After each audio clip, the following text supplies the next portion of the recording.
Hi, I'm Cindi McGee, and you're watching Polymer Clay TV.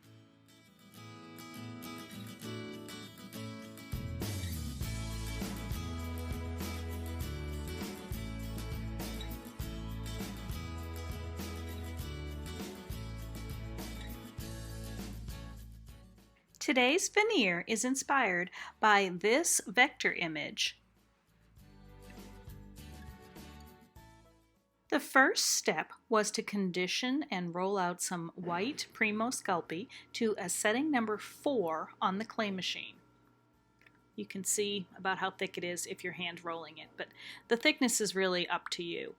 I'm going to be using this Hounds and Roses silkscreen from Create Along, and I'm going to start with the houndstooth side and just place it face down, orange side down, onto the clay sheet. I like to just go over it a bit, make sure it's in place and not going to move.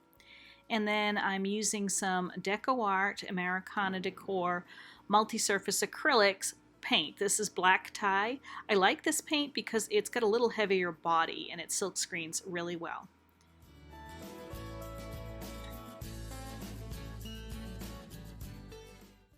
Once you lift and remove the screen, you want to be sure to wash it right away so that it's ready for use next time. We're going to let that silk screened image dry and move on to another piece of clay. I'm just going to cut this off and go to the next edge with a different screen.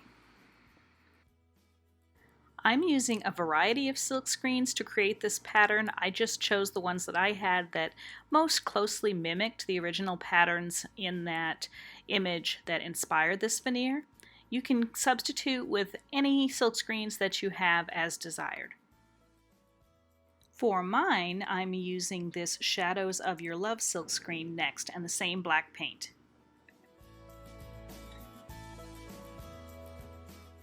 My next choice was the Perfectly Paisley screen from Create Along. Same black paint.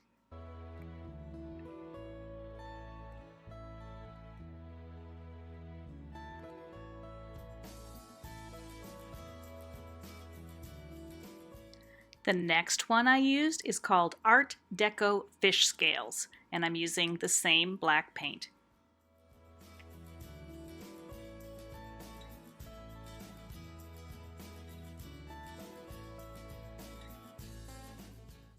This next silk screen is called Floral Extravaganza.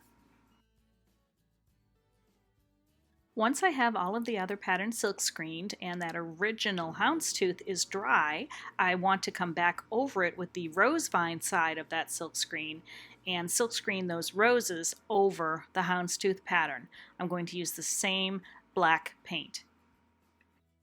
While all of my silk screened images were drying, I made a pattern, and I just used scrap paper for this. I have a basket in my studio, and I just randomly drew sort of curved lines here and there to mimic that original pattern, and then cut them out with my scissors so that I will have little templates to cut my silk screened veneers. Next, you're going to use those templates that you made. I started from the right edge and just moved left and cut different veneers with each of the sections. I just used a craft knife to do this.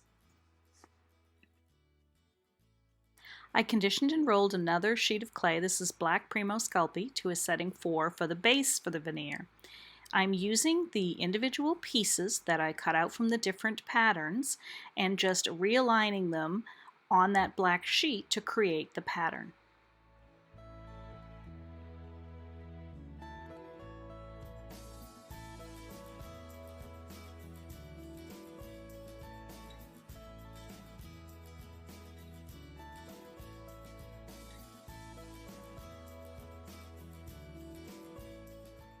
Once they're all in place on that black background sheet, I use my clay roller and just lightly roll over the surface to make sure that everything is tight and secure before I move on to the next step. To make the little dividing black lines on the veneer, I'm going to extrude some black Primo Sculpey, and I'm using a multi-hole disc, and I'm just going to extrude a bunch of little strands of clay to begin placing between the different sections.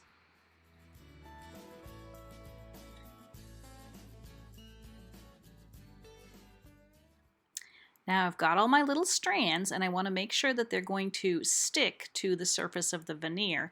So I'm using a little bit of Sculpey Bacon Bond and I'm just going to squeeze some out on my tile, and then I'm going to use a tool to apply a very, very light amount of it along each of the seams on the pattern. You really don't need a whole lot, it's just to make sure it stays in place while you're creating your designs and baking. Then just start placing your extruded strands of black clay over the seams. Continue until you've covered the entire pattern.